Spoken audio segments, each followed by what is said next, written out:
Okay, folks, pretty nice end to a very rough week. The market came back a decent amount today and extended to the high growth sector. We had the Dow up, the S&P up, the Nasdaq up, and the Russies up. In almost every green day, we see a little bit of a change of attitude, a little bit more hope. And of course, eventually there's going to be that one green day that takes us all the way to the upside. So every green day, we're always like, well, is this the green day? Especially very strong green days like we had today. And honestly, if we look at the ARK fund as a parameter, what I will say is that I do see the potential in the upcoming week for the growth sector to play a little bit of catch up and resume a temporary uptrend similar to what we saw after the original February dip. But whether we get a temporary uptrend or not, I just don't see a consistent uptrend happening for the growth sector specifically until we get out of this inflation FUD worry. Until we get a few months of actual data to back it up, I think that it's going to be tough. It's going to be a tough call to see growth really take off again. We're definitely not out of the woods right now, or should I say the Cathy wood. But on the bright side, there's a ton of plays that are providing a lot of opportunity right now, especially these high conviction plays that keep getting short squeezed. Remember, you don't have to just long-term hold high conviction plays. You could also trade them over the short term. You could have a combination. You could hold and short-term trade it. For example, let's just say you're bullish on BNGO going into earnings. You see earnings as an opportunity for BNGO to short squeeze. Well, there's that opportunity to play that. And this week we saw a 20% plus pop. Of course, when the overall FUD continues, that pop is going to disappear.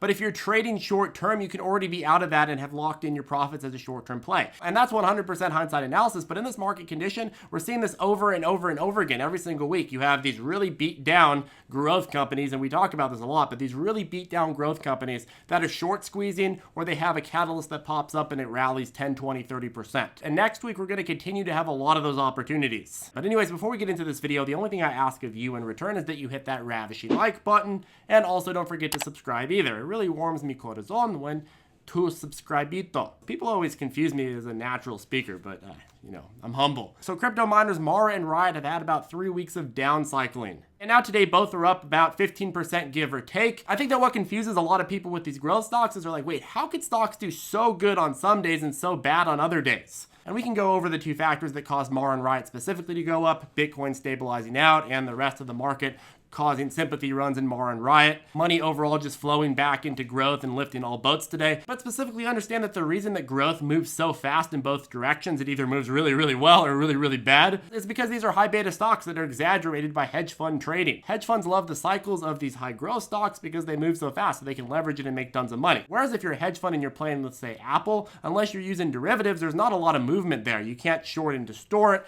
You can't cause massive cycles. There's just not as much power there because it's a much bigger company and there's much less doubt in that sector. Obviously, hedge funds as part of their strategy have exposure to a lot of different areas, but the point is that when it comes to growth, you can really see their impact because they move so fast and they accelerate the trends up and down. That way they can consistently lock in profit. The other thing that you see a lot of times in the growth sector is that all of a sudden during these really strong downtrends, you're going to get these little uptrends for no reason, even on no catalyst. And that's because if you have massive short positions, eventually they have to cover those short positions, which means buy back shares. And then when you buy back shares, what happens? Well, whoop. And I think the key to really accepting how these stocks move is saying, okay, well, the reason that I have to stomach such strong downtrends is because I have the potential for such strong uptrends when it reverses.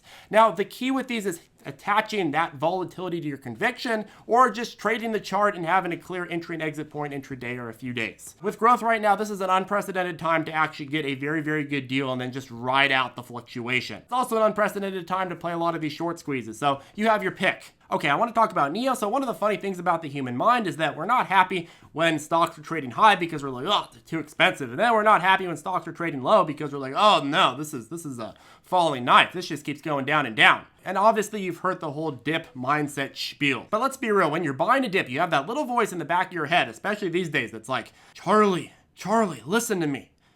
This is going to keep dipping. This is a 10-year dip. This is a 500,000 layer dip. Too much dip and not enough chips to put in it. Don't buy this, Charlie. Go buy something else. You want to stay out of the market. It's dangerous. The market's a dangerous place. Okay, listen to me, Charlie. Well, with a lot of these companies, the way that you should see it is, hey, even if the downtrend lasts for years, where is the company going in years? Separate the company from the stock for a moment. Imagine that NEO goes down to $5. while month over month growing their infrastructure, growing their brand image, and eventually getting out of that global chip shortage. Massively growing their manufacturing, delivering vehicles all over the place, expanding into Norway and eventually the rest of Europe. Imagine them taking more and more of that extremely growing market share. Let me give you a quick analogy. So there's this trendy rodeo cowboy bar that's near my house, and I used to drive by it in the summer, and it would have like 30, 40 people waiting in line every single day. I never got it, never went myself. I'm not a big drinker.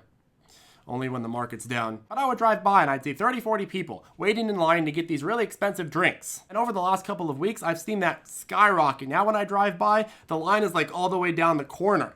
And you don't even want to get started on Saturday and Friday nights. And I see it growing consistently in popularity as it spreads over social media, and pretty much everybody wants to go there now. The lines are ridiculous. So I see that this company is selling tons and tons of drinks. It has tons of demand. The drinks are extremely expensive, and it's getting more and more popular. Well, let's say that the bar owner goes and says, okay, well, I want to put this on the market. I want to sell the business. And I see that it's growing in business month over month over month, and I see a very strong uptrend. And let's say the business owner has a hard time selling it for some reason, and it just keeps going down and down and down in price. But the business, it just keeps getting more and more popular. More and more people keep going. More and more people keep buying these expensive drinks. Well, literally, you're paying less to get more. And it's the same deal here with NIO. It's just a little bit harder to comprehend because public financing makes everything more complicated, especially with the cycles of the market and interest rates. Everything makes it extremely complicated. But it's really not as complicated as it seems. If you can identify a company that's making money, it's growing, it's in a booming niche, and it has the proof of concept in order to keep growing, well, you just did the work. Double is powerful if you can find it when it's really, really cheap. So I don't really see this as a huge problem if it keeps selling off. It's actually funny, a share of NIO probably wouldn't even cover a drink at this bar that I'm talking about. But anyways, what am I saying? I'm just saying that make sure you're looking at the big picture, because if you really believe in this company and if you really look at what they're doing, it's not a bad idea for this to get cheap. Is the long-term outlook for NIO 50% worse than it was 2 months ago? No. Something very interesting for short-term traders that we saw this week was that a lot of growth stocks didn't break into new lows. A lot of them did, but a lot of them didn't as well. For example, Skills and Clove are interesting ones. Both got beat down but didn't make new lows. These happen to be some of the biggest losers of the first growth crash. But this time they weren't the biggest losers. In fact, they just hit that same level of low. And that's likely because it's at that low that short sellers got short squeezed. So you had a perfect level of buyers and short sellers meeting at that point. And this is very, very powerful because if we can get some really strong buying pressure in the next couple of weeks, I think this is going to squeeze again. And the first opportunity for that to happen is on Monday because Clove is reporting earnings. If they can just beat a little bit, we can get that buying pressure and it can become a cascade. Okay, Jumia or African Amazon up 12%. You're probably wondering, how do you put yourself in a position to take advantage of these uptrends when the opportunities to buy the dip are falling knives? Because obviously uptrends are great and all, but if you're just buying it consecutively, like, it's kind of hard to capture that. It just keeps going down and then you have a random update. Well, I mean, your way to play this has to depend on your outlook and how long-term you're trying to play it. If you're long-term, you can buy the dip and keep averaging down, which means that when the overall trend actually reverses, you'll be accelerating your return to profitability very, very quickly. That's a long-winded approach, and of course, with the FUD in the market, that could take some time. But the other thing you can do is you could short-term trade it, trading an intraday trend over the red directional SMA line with exits at the break of the blue or a stop loss. That's another way to do it. The choice is yours. There's a lot of different ways to play these and approach this market. Anyways, folks, that caps off the video. If you have any questions, feel free to reach out to us below. If you'd like to join us in ZipTrader Circle, I'll put the link below. And if you'd like to learn how to trade, well, this weekend may be a good opportunity for you to get some lessons under your belt and then start Monday Market Fresh with the morning briefing. I'll go ahead and put a link to ZipTrader U below where you can learn about what ZipTrader U is. We have a complete walkthrough on the ZipTraderU.com website. I'll put a link below. Go ahead and watch that video and do some research into what we offer and see if it's a good fit for you and your trading journey. Coupon code Battlefield75 will get you $75 off before checkout. And of course, if you're wondering what broker to trade these stocks on, we also have a link down below to Webull, which you'll get a few free stocks if you both sign up and deposit with the link. Great broker. They have a lot of due diligence tools and scanners that are very, very helpful for new traders. Anyways, have a great day and I'll see you in the next video.